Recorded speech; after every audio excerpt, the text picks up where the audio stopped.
Quem gosta de celebrar a Páscoa? Eu gosto. Eu lembro das comidas, da reunião de família, mas acima de tudo, eu lembro das marcas do que Jesus fez na minha vida. Esse é um tempo de rememorar, de lembrar, de exaltar. Quantos aqui tem marcas do poder de Deus? Jesus ressuscitou, amém? Ele se revelou a você também. Hoje eu quero falar sobre a ressurreição de Jesus. O título da mensagem de hoje é Removendo a Pedra da Incredulidade. Antes só de começar a pregar, quero convidar todo mundo. Hoje à noite temos a última apresentação da nossa cantata de Páscoa. Eu cheguei aqui com o carro e tinha uma cruz assim pequenininha, faz parte do cenário, estava ali na parede. Aí o Beni, quando chegou, falou assim: quem vai ser Jesus? A cruz pequenininha, a Dona Irã, ele pensou que era você. Falou: a Dona Irã vai ser Jesus dessa vez? Foi o Beni que falou, não fui eu. Então venha ver a Dona Irã como Jesus. Não sei quem é Jesus, mas venha para a cantata hoje. Essa semana eu li todos os evangelhos, todos falam da ressurreição de Jesus. E é interessante os pontos de vista. Mateus, Marcos, Lucas, João, as histórias se complementam. E em especial o que me chamou a atenção foi Mateus, capítulo 28, versículo 1 a 10. E eu queria convidar os irmãos para lermos juntos. É o relato de Mateus sobre a ressurreição de Jesus. Diz assim: depois do sábado, tendo começado o primeiro dia da semana, Maria Madalena e outra Maria foram ver o sepulcro. E eis que sobreveio um grande terremoto, pois um anjo do Senhor desceu dos céus e, chegando ao sepulcro, rolou a pedra da entrada e assentou-se sobre ela. Sua aparência era como um relâmpago, suas vestes eram brancas como a neve. Os guardas tremeram de medo e ficaram como mortos. O anjo disse às mulheres: não tenham medo. Sei que vocês estão procurando Jesus que foi crucificado. Ele não está aqui. Ressuscitou como tinha dito. Venham ver o lugar onde ele jazia. Vão depressa e digam aos discípulos dele: ele ressuscitou dentre os mortos. Está indo adiante de vocês para a Galileia. Lá vocês o verão. Notem que eu já os avisei. As mulheres saíram depressa do sepulcro, amedrontadas e cheias de alegria, e foram correndo anunciá-lo aos discípulos de Jesus. De repente, Jesus as encontrou e disse: salve! Elas se aproximaram dele, abraçaram-lhe os pés e o adoraram. Então Jesus lhes disse: não tenham medo. Vão dizer a meus irmãos que se dirijam para a Galileia, lá eles me verão. Hoje nós celebramos a Páscoa, celebramos a vitória de Jesus sobre a morte, celebramos o domingo da ressurreição. A ressurreição de Jesus é a coluna que sustenta a fé cristã.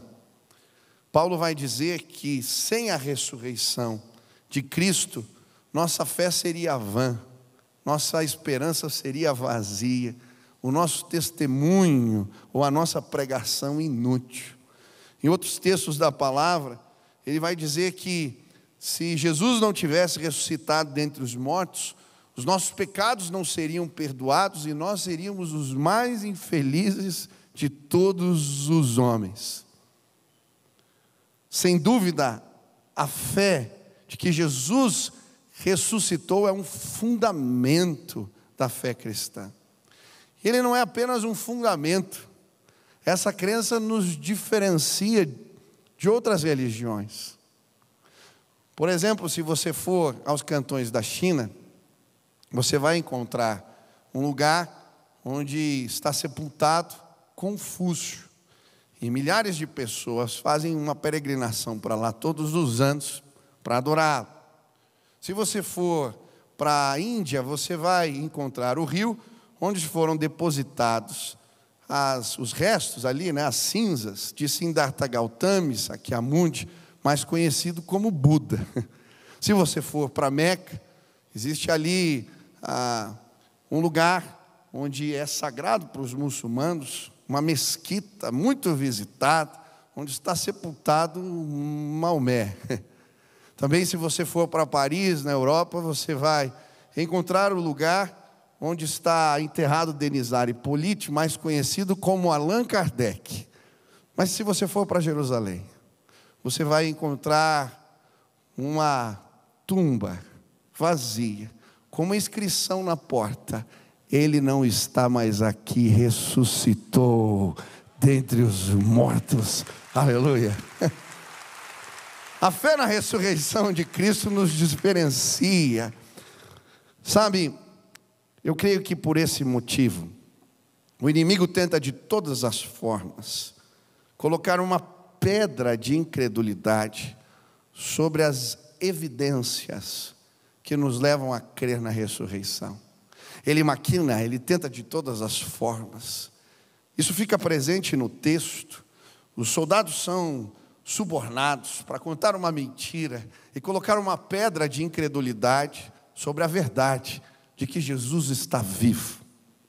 Mas sabe, eu creio que essa pedra foi colocada no coração da maioria de nós. Ainda hoje existem pessoas que não podem crer. Mas eu creio que esta manhã, nesta manhã de Páscoa, essa pedra de incredulidade vai ser rolada do coração de muitos. Pessoas vão ter um encontro com o Cristo que ressuscitou dentre os mortos. Ele vai se revelar aqui mais uma vez. Ele vai se revelar a você, talvez que está me ouvindo pelo rádio, pela televisão, ou que veio ao culto para uma festa. Ele vai se revelar e as pedras vão ser arrancadas. Pessoas vão crer hoje nesse lugar. O que me chamou a atenção, enquanto eu li esse texto, foi a pedra removida. A pergunta que me veio à mente foi: qual é o motivo? Por que tiraram a pedra do sepulcro? Porque Deus mandou um anjo. Fico imaginando, havia uma escolta, um destacamento. O destacamento são entre 4 a 16 soldados, que ficaram guardando ali o lugar do sepulcro. Provavelmente faziam turnos de 3 em 3 horas. 4 paravam para descansar e depois mais 4. Deus no céu escolhe um soldado, apenas um. Você, com cara de relâmpago. Vem o anjo. Vai lá, rolar a pedra. O anjo vem, e a Bíblia diz que quando ele chega, junto com ele vem um terremoto. A pedra selada é movida. O anjo senta sobre a pedra. Os soldados caem como mortos. Tamanho era o poder do valente que Deus escolheu. Mas a pergunta fica ainda: por que ele rolou a pedra? Sabe, Jesus não precisava que abrissem uma porta para ele sair do sepulcro. O seu corpo glorificado não tinha necessidade disso. Ele aparece para os discípulos no caminho de Emaús, e quando eles partem um pão, ele desaparece. Ele não pede licença, nem abre a porta para ele entrar aonde os discípulos estavam reunidos. Ele simplesmente aparece, come com eles. O corpo de Jesus ressurreto tinha poder. Ele podia simplesmente sair daquele lugar. Por que rolaram a pedra? Muitos comentaristas vão dizer que se não foi para Jesus sair, foi para despertar a fé nas mulheres e nos discípulos. A Bíblia vai dizer que quando eles veem a tumba vazia, eles creem. Eu gosto do relato em João capítulo 20, no versículo 8. A Bíblia diz que Pedro e o outro discípulo foram até o sepulcro, provavelmente João. Quando eles chegam ali, Pedro já entra e o outro discípulo fica na porta. E a Bíblia diz que quando ele entra e vê a mortalha, vê o lençol, vê ali dobrado o lenço que estava sobre o rosto de Jesus, ele creu, diz a palavra, aleluia. Sabe por que a pedra foi removida? Não foi por causa de Jesus, foi por minha e por sua causa. a pedra foi removida para que pudéssemos crer. A tumba está vazia. Ele ressuscitou dentre os mortos. Mas sabe o que me chama a atenção? Deus continua mandando os seus anjos removerem pedras dos nossos corações.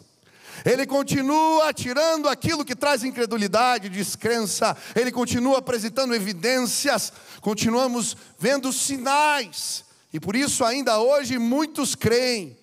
Há mais de 2000 anos ele passou por aqui. Essa história foi contada e repetida até hoje. E pessoas continuam crendo. Porque existem evidências do poder de Deus que foram deixadas para nós. Para que a pedra da incredulidade pudesse ser tirada dos nossos corações. Hoje eu quero falar de algumas evidências que podemos encontrar nesse texto, que nos ajudam a crer que Jesus ressuscitou dentre os mortos. Quantos querem ouvir sobre isso? Amém? Quantos querem crer mais? Quantos querem uma revelação especial de Jesus esta manhã? Você está no lugar certo. Você veio à casa de Deus. Ele continua removendo pedras do nosso caminho. Aleluia. A primeira evidência que encontramos nesse texto, que nos ajuda a rolar a pedra da incredulidade, são as predições de Jesus. Ele mesmo fala a respeito da sua morte e da sua ressurreição.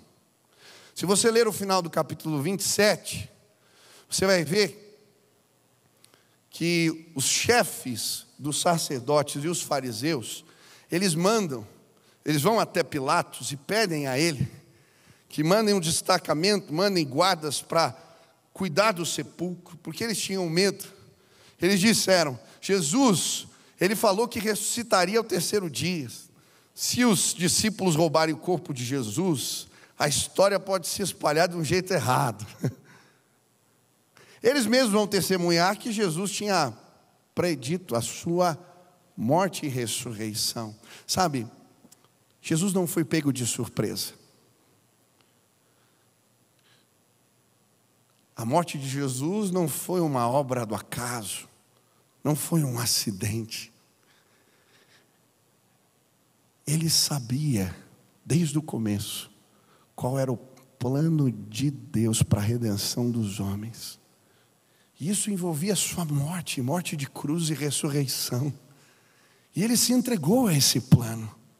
Jesus não foi simplesmente derrotado pela força do Império Romano ou dos fariseus. Não foi a repressão religiosa que o pôs na cruz. Não. Faz parte de um plano divino. A primeira vez que ele fala desse plano foi em João capítulo 3, quando ele fala a Nicodemos.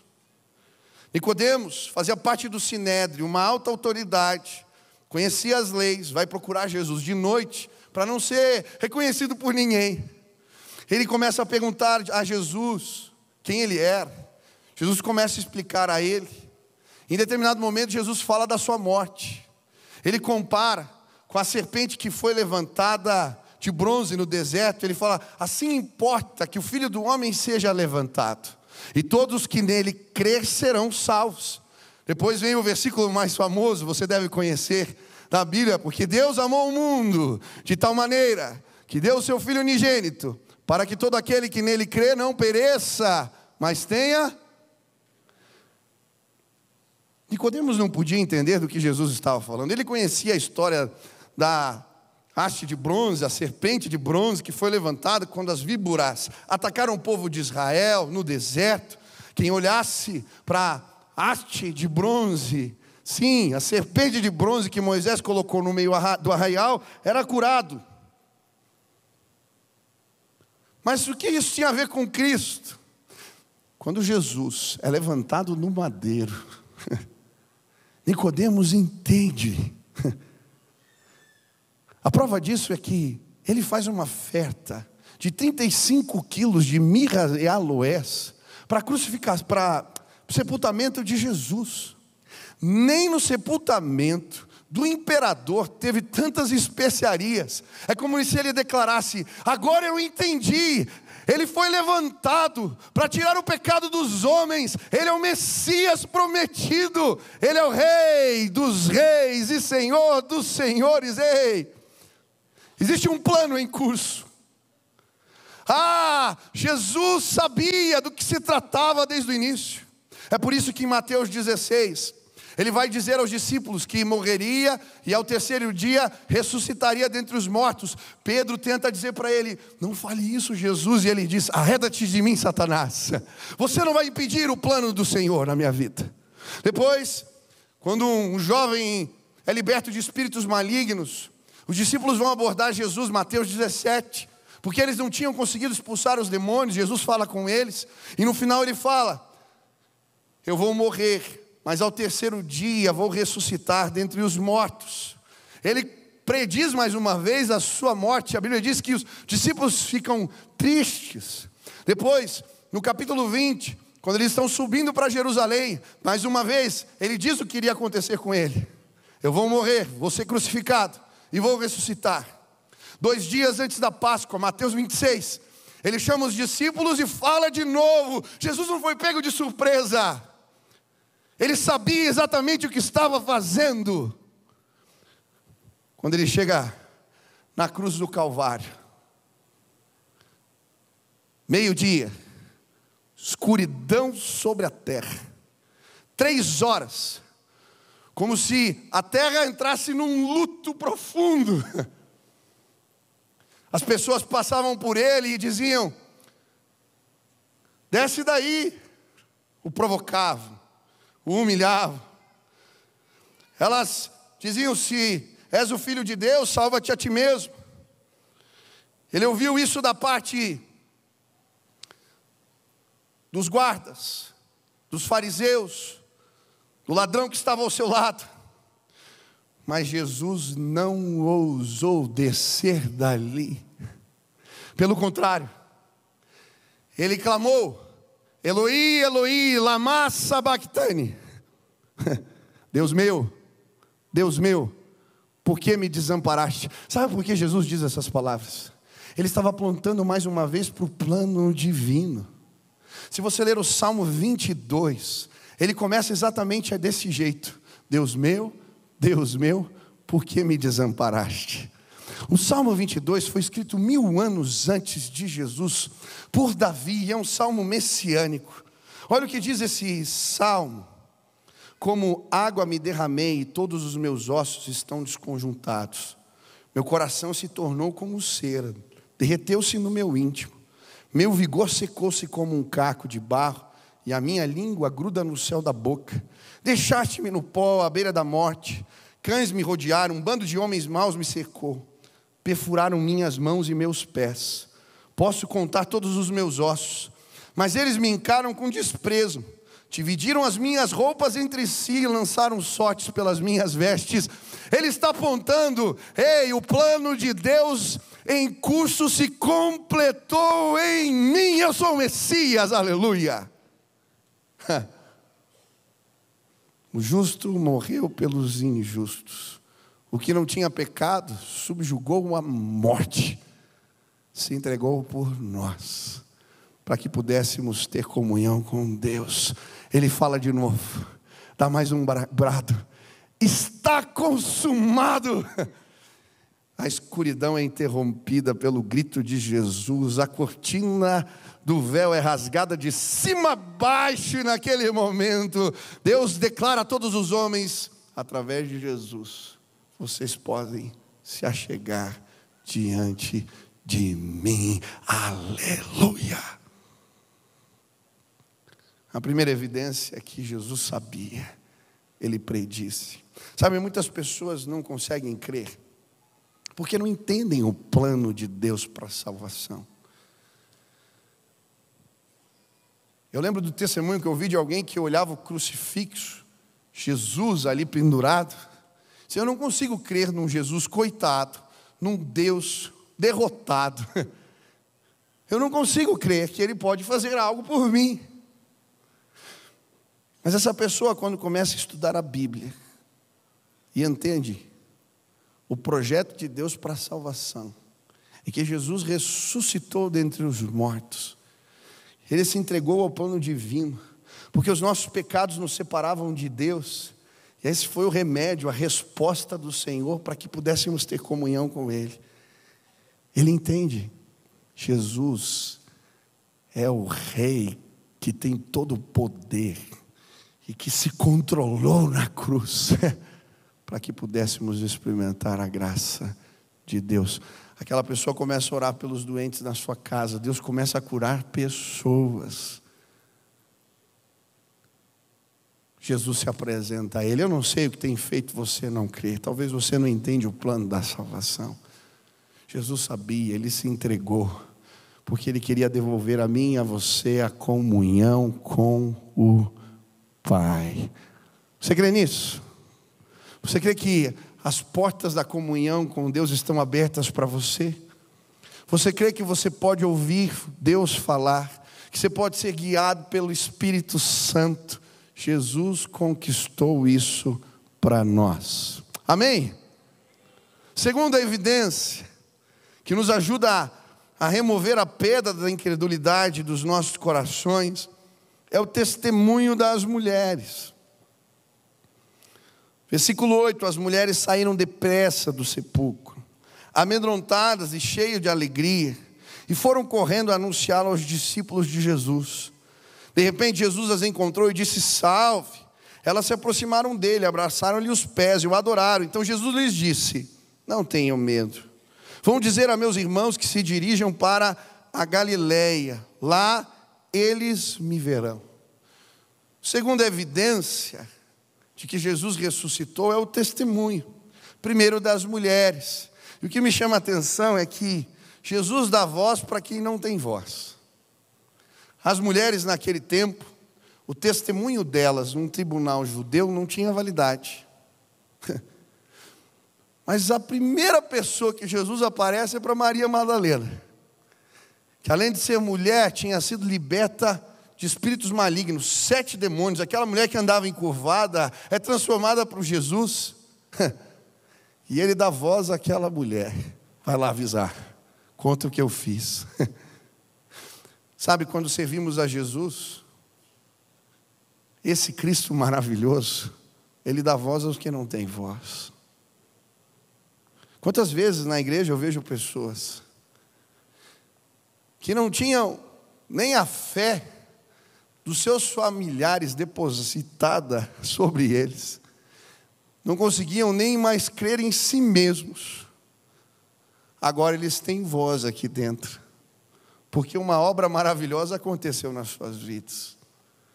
Tem um irmão que serve aqui na brigada, está de colete vermelho sempre. Ele conta para mim: pastor, eu vivi mais, eu não lembro agora quantos anos, acho que eram 15 anos na rua. Ninguém acreditava em mim, nem eu mesmo. Mas um dia uma pessoa passou por mim, me deu um prato de comida e me convidou para o projeto da igreja da Cristolândia. Eu fui para lá. Tive um encontro pessoal com Jesus. Hoje eu estou aqui servindo, pastor. Esse homem trabalha, tem família. Deus restaurou a sua história. Sabe por quê? Jesus dá voz a quem não tem voz. Ele se revela aos pequenininhos. Ele se revela às mulheres, aqueles que têm um passado nebuloso. Eu não sei qual é a tua história, mas eu quero te dizer que Jesus quer te dar voz, te fazer uma testemunha do que Ele pode realizar na vida das pessoas. Ele fez isso com Maria Madalena e com aquelas mulheres. Mas o testemunho a respeito da ressurreição de Jesus, ele é um fato histórico incontestável. Jesus não apareceu apenas às mulheres. Depois ele aparece aos 2 discípulos no caminho de Emaús. Depois ele aparece a Pedro. Depois ele aparece aos 11 reunidos. Depois ele aparece a 500 testemunhas antes de ascender aos céus. O apóstolo Paulo, em 1 Coríntios 15, vai falar sobre isso. Pois o que primeiramente ele transmiti foi o que recebi. que Cristo morreu pelos nossos pecados, segundo as Escrituras, foi sepultado, ressuscitou ao terceiro dia, segundo as Escrituras, e apareceu a Pedro, e depois aos 12. Depois disso apareceu a mais de 500 irmãos de uma só vez, a maioria dos quais ainda vive, embora alguns já tenham adormecido. Depois apareceu a Tiago, e então a todos os apóstolos. Depois destes apareceu também a mim, como a um que nasceu fora do tempo. O apóstolo Paulo está dizendo, ele apareceu para mim no caminho de Damasco. Quando eu era um perseguidor da igreja, estava com cartas para colocar os cristãos na cadeia, e então o Cristo que ressuscitou dentre os mortos interrompeu minha caminhada. Eu caí prostrado diante da luz, eu não podia enxergar. Ele está vivo. As testemunhas, elas vão daquela época até hoje. Esse é um fato inegável, aleluia. Talvez você não possa crer porque você ainda não é uma testemunha. Ou talvez você não ouviu o testemunho dos que se relacionaram com ele. Eu também não podia crer. Mas um dia, numa reunião de oração, Jesus se revelou a mim. Quando oraram por mim, eu ouvi. Não era a voz do moço que orava, eu ouvi a voz de Jesus. Ele me dizia, eu te escolhi no ventre da sua mãe, e eu vou te usar para o louvor da minha glória. Eu ouvi de novo, eu te amo. Te escolhi no ventre da sua mãe e vou te usar para o louvor da minha glória. Ele repetiu a terceira vez e eu caí de joelhos prostrados chorando, porque aquela voz era inconfundível. Jesus está vivo. Ele se revelou a mim quando eu era um adolescente. Ele tem se revelado a pessoas neste lugar. Talvez você não possa crer. Ouça o meu testemunho. Ouça os que aqui estão. Ele venceu a morte. Ele vive.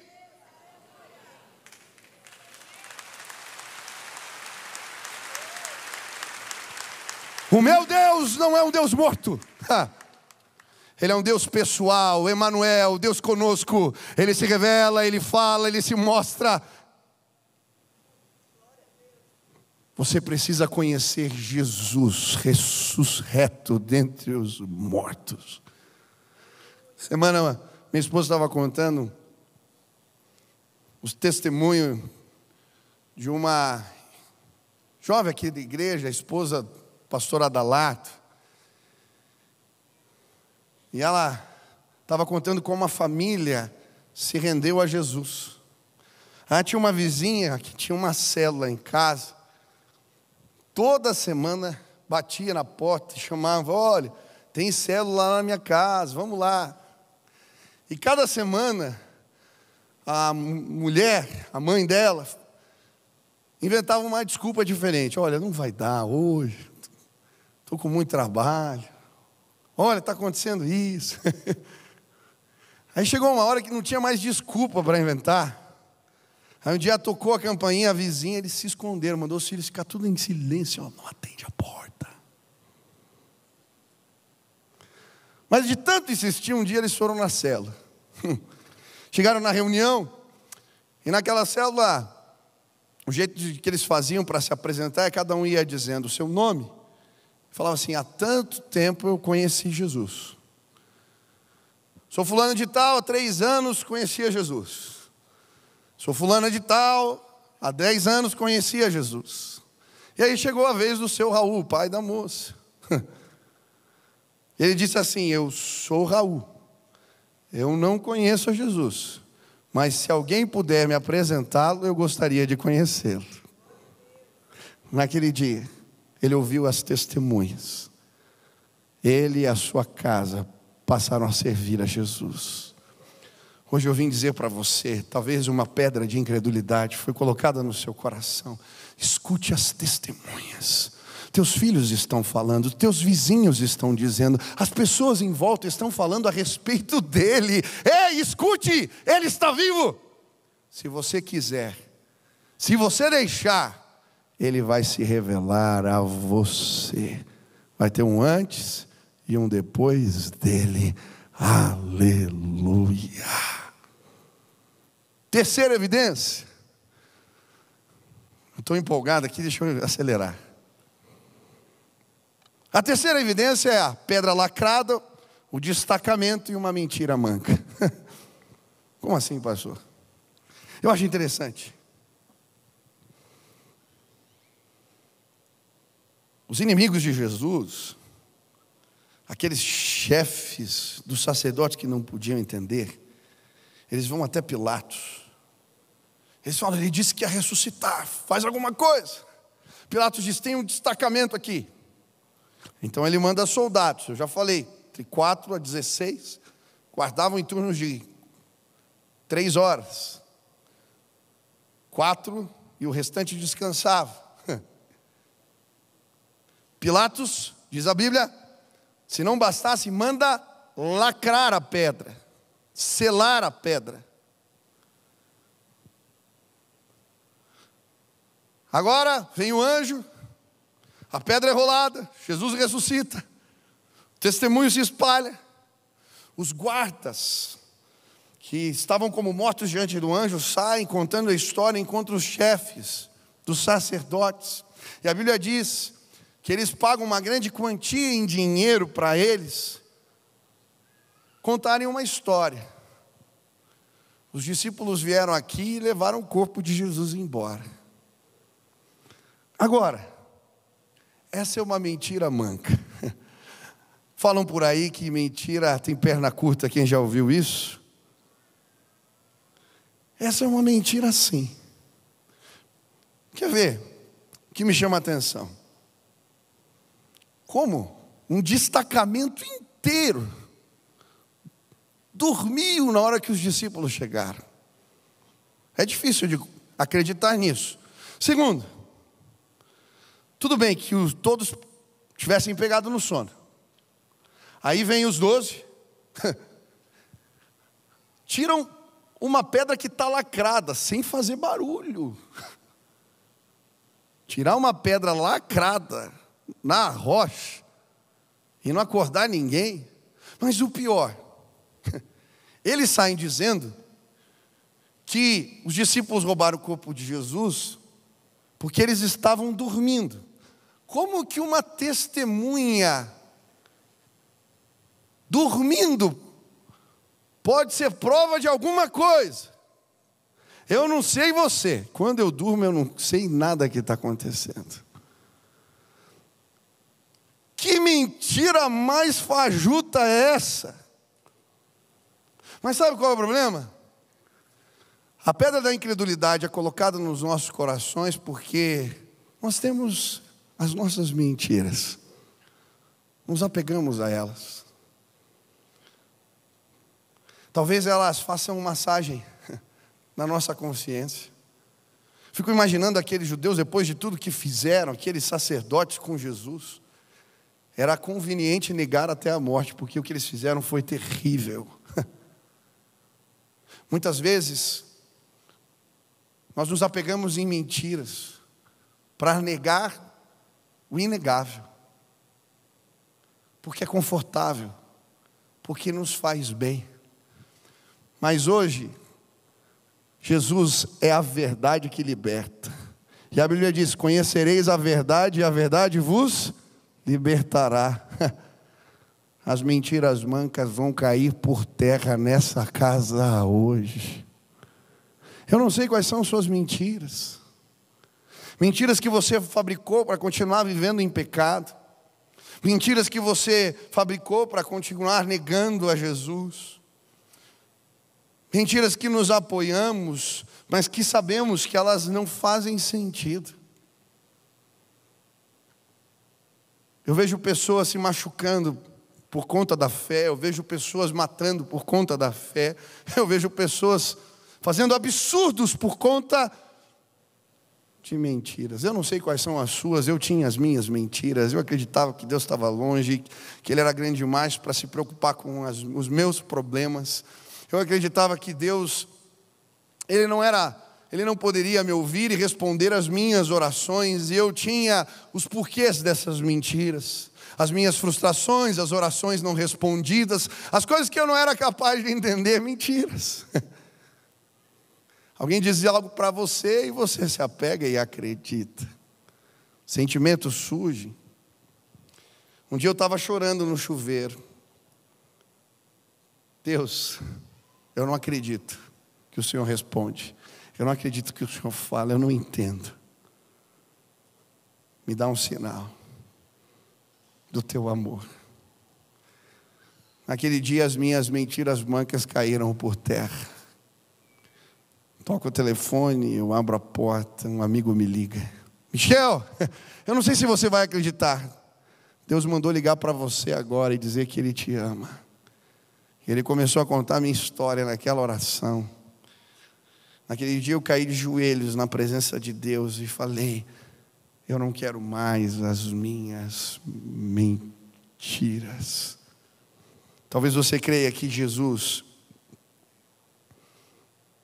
é um ser evoluído que alcançou o mais alto grau de iluminação. Talvez você acredite que ele é um profeta. Talvez você acredite que ele é uma inspiração de vida, apenas um bom homem que passou por aqui. Talvez você carregue seus ídolos, suas imagens, suas crenças. Hoje eu vim te dizer, em nome de Jesus, larga a mão disso tudo. Ele está vivo, ressuscitou dentre os mortos, e não há como negar. Ele não é um profeta, simplesmente. Ele não é um ser evoluído, não. Ele não é uma inspiração de vida, ele é o Filho de Deus. A palavra de Deus que virou gente, habitou entre nós, vimos a sua glória.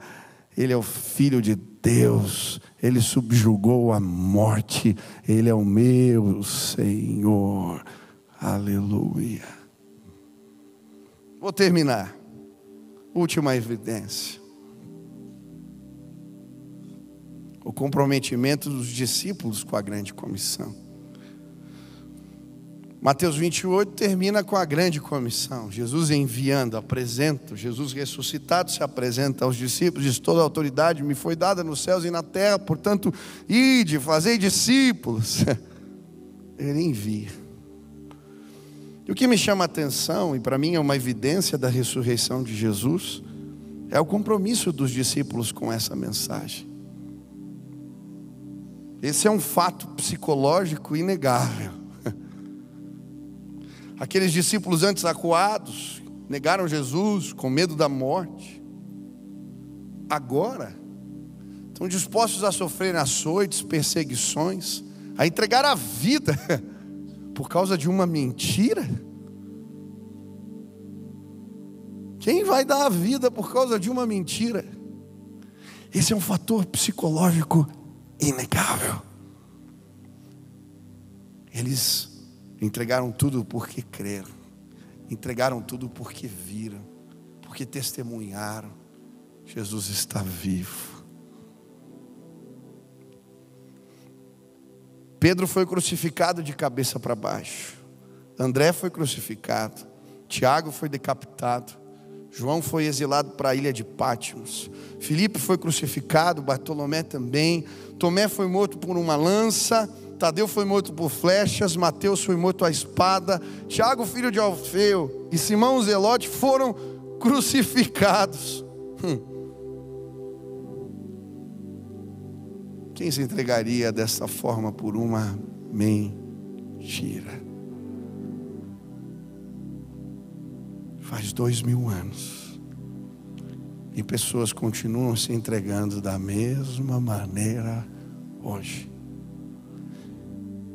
indo aos cantões da terra, indo às tribos não alcançadas, sendo perseguidos, porque a palavra da verdade os alcançou. Jesus ressuscitou dentre os mortos. Talvez você não consiga crer. Olhe para o compromisso dos que estão à sua volta. Jesus está fazendo algo nesses dias. Eu queria levantar um clamor. Quantos conhecem o pastor Ronaldo Lidório? Já ouviu falar desse nome? Está com câncer, precisamos orar. Esse pastor querido foi missionário durante muitos anos, levou um evangelho a povos não alcançados. Estudou linguística para aprender a ouvir um idioma, escrever a língua, criar um dicionário para a língua e aí poder traduzir o Novo Testamento para pessoas. Ele conta, quando ele foi para um lugar ermo na África, levar o evangelho, tinha estudado sobre os acucombas, se preparou, depois de muito esforço, de muito estudo, andaram, e não chegaram a lugar nenhum. Sua esposa fica doente, o guia fica doente, só sobra ele, no meio da floresta na África, dormindo em cima de uma pedra. O que faz uma pessoa fazer isso? Ele pensa em ir embora, mas no outro dia uma disposição do Espírito vem e ele continua andando, e então ele vê garças voando. E no lugar onde as garças voaram, ele prega o evangelho, encontra a tribo, traduz o Novo Testamento. O feiticeiro da tribo se converte, planta igrejas naquele lugar. Sabe por quê? Jesus está vivo. E ainda pessoas hoje têm o mesmo compromisso com a grande comissão. Eu não sei quais são as pedras que Jesus quer remover da minha e da sua vida. Pedras que nos impedem de crer que Ele faz milagres, que Ele cura, que Ele transforma vidas. Mas hoje eu queria pedir para o Luiz me ajudar. Nós vamos cantar aquela música Porque Ele Vive, Posso Crer no Amanhã. Você conhece? Se você é uma testemunha de que Jesus está vivo, fica de pé, vamos cantar essa música, agradecendo a Deus.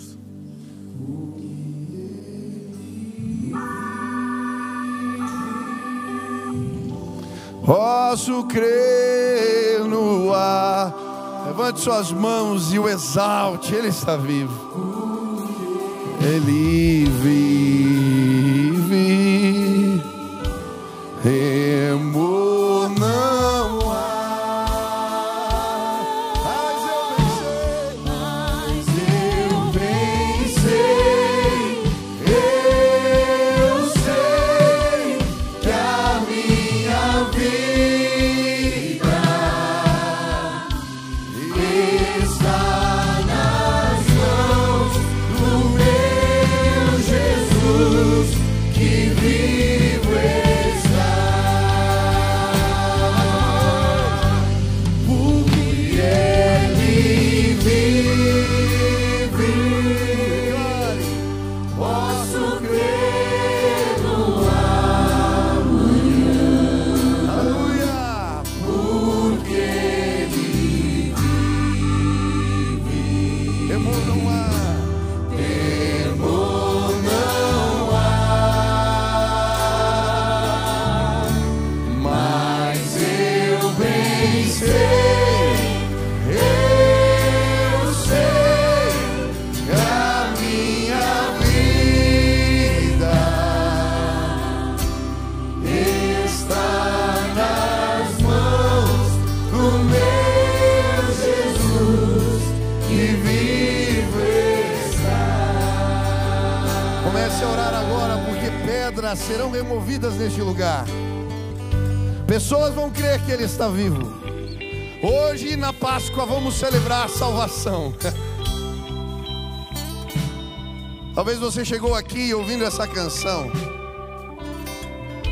ela não representa tanto para você, porque você não teve esse encontro. Mas hoje, aquilo que te impede de crer vai ser retirado pelo poder que é no nome de Jesus. Eu não sei quais são as mentiras que te impedem de crer. Talvez você carrega crenças contigo, talvez você carrega valores, talvez você se deposita em coisas para aliviar seus sentimentos. Eu não sei, Talvez você não teve a experiência, as testemunhas têm lhe falado, mas você não teve coragem de tomar uma decisão. Hoje, eu creio, Jesus vai se revelar a você de forma especial. A Bíblia diz que todo aquele que confessar com a sua boca que Jesus é Senhor, que crer na ressurreição de Cristo, este será salvo. Se hoje você tomar uma decisão de fé e disser: eu quero, Deus, eu quero ter comunhão contigo.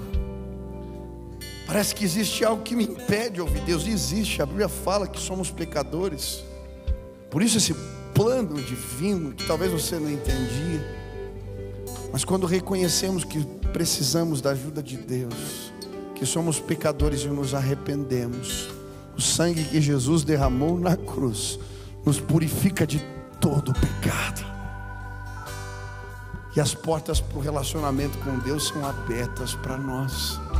Se hoje você quer dizer: Deus, eu quero conhecer o Cristo vivo e ressurreto, eu quero me relacionar com Ele, eu quero ser dirigido por Ele, eu quero ouvir a voz dEle, eu quero conhecê-lo como aquele homem simples, o seu Raul. Eu quero te apresentar Jesus. A tua Páscoa não vai ser mais a mesma. O Espírito de Deus, Ele vai morar no seu coração. Se tem alguém aqui hoje que quer ressignificar a Páscoa, que quer tirar algumas pedras do caminho e quer conhecer Jesus desta maneira, aonde você está, levante sua mão bem alta, eu quero orar por você. Tem alguém aqui? Deus te abençoe, Deus te abençoe, Deus te abençoe, Deus te abençoe, Deus te abençoe. Levante mais alto as mãos, deixa eu ver assim. Isso, a cena assim, isso. Lá na galeria, lá atrás, aqui na frente. Quanta gente, aleluia. Lá atrás, quantas pessoas, aleluia, aleluia, aleluia. Eu quero pedir algo para nós celebrarmos juntos. Você que estendeu suas mãos aí, pessoal, levanta os bancos. Você está perto, meu amigo, vem para cá. Eu quero orar por você, te abençoar hoje. Quero fazer uma oração especial pela tua vida. Vem para cá, pede licença e vem, pode vir, pode vir. Isso, pode vir, desce. Enquanto esse pessoal está chegando, começa a aplaudir. Olha quanta gente hoje está ressignificando a Páscoa. Venha. Desce lá da galeria. Ah, pastor, eu estou longe. Vem para cá, deixa eu orar por você. Tem mais gente, Deus está chamando. Venha. Vem agora, desce lá, vem para cá. Deixa eu orar pela sua casa, orar pela sua família. Jesus vai entrar na sua casa, Ele vai entrar no seu coração, Ele vai ressignificar a tua história. Vem para cá agora em nome de Jesus. Opa!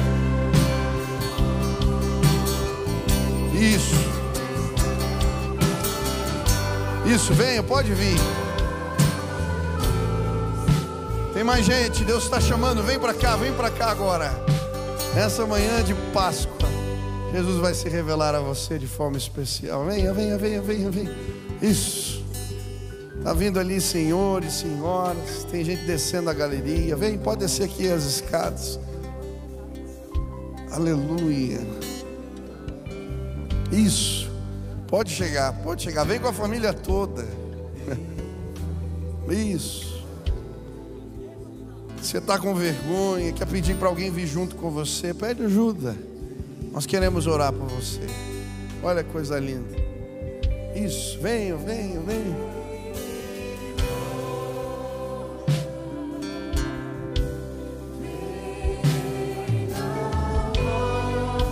Meu Jesus, olha, venha.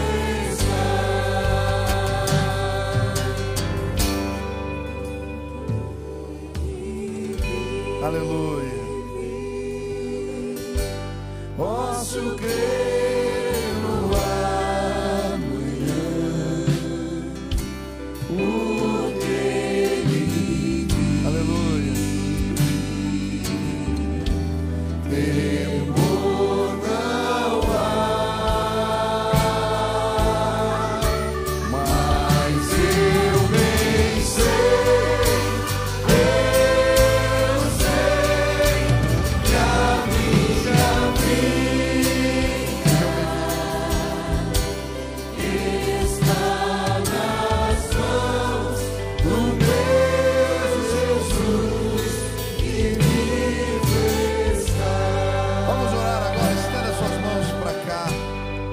você que está aqui na frente, eu vou fazer uma oração simples. Eu queria que você repetisse comigo.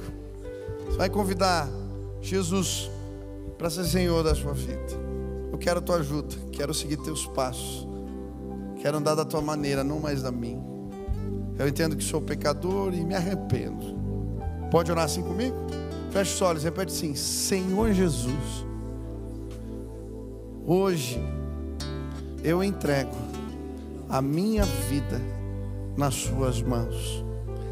Eu creio que o Senhor ressuscitou dentre os mortos, que está vivo, e eu quero me relacionar contigo. Eu peço perdão pelos meus pecados e peço que o teu amor, que a tua graça, que a tua presença me acompanhe todos os dias da minha vida, em nome de Jesus.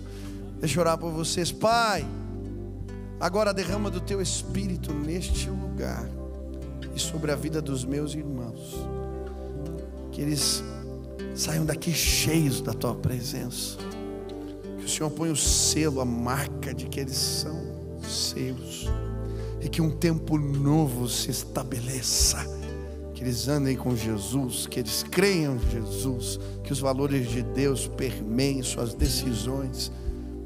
Abençoa, Pai, as famílias aqui representadas, que aquilo que eles carregam agora consigo possa abençoar os seus, os que estão perto. Que Jesus se revele de forma especial aos meus irmãos. Faz assim, os abençoa. Essa é a nossa oração, em nome de Jesus. Amém. Amém. Deus abençoe. Estou lançando o meu canal no YouTube e queria te convidar para se inscrever. Toda semana, conteúdo novo, mensagem nova, uma oportunidade de você crescer no conhecimento da palavra de Deus. Se inscreve, participe, que Deus abençoe sua vida.